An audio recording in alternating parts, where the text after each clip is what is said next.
Why would you even want an LLC to manage your crypto? Well, there's a couple reasons. If you have more than $50,000, $80,000, you probably want to protect it, right? Like if you got sued personally, and you never know what's going to happen. Your kid could rear end somebody, you could rear end somebody, somebody could fall on your property, and there's a couple other reasons. If you have a long-standing bank account for your business and you are taking large amounts of profit, it's probably not going to get frozen. You're not going to get flagged. You're not going to have issues. If you have, just set up an LLC post price appreciation and you move a large amount of money in there, as long as you're having the conversation with the bank beforehand, you're probably still going to be okay. If you're moving a large amount of money from a crypto exchange to your personal account and you haven't ever had, 6, 7 figures move through your account before, they are going to flag it.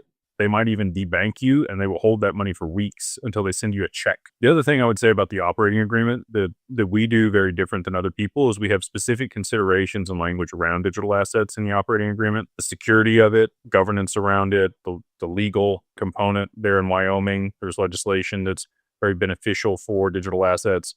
All of that's curated in the language that we have as one of the verticals that you can invest in when it comes to this LLC that manages alternative investments. The other reason we structure it that way and not as a holding company that manages crypto is when you go to set up a bank account and you say, hey, this is my company to manage my crypto, they're not going to set up your bank account. It's not going to matter where you go. If you say this is a holding company that I use to invest in alternative assets, that could be real estate, could be private equity, could be private credit, other things, gold, silver, they'll be like, oh, okay, sure. What's the NAICS code? And you'll tell them 551112 or 551114. They'll look it up. They'll see it. It's a holding company. They're going to be good to go. If you tell them it's a crypto trading company, probably not going to set you up an account. You're going to have to work with a specific bank or an exchange or somebody like that. So again, we've come to all of these things in our quest for the best outcome. And we've structured this a specific way for that. The other benefit to working with us is we're going to provide you a banking memorandum. We're going to give you a certificate of good standing. We're going to keep up the corporate filings there in the state. And we do corporate veil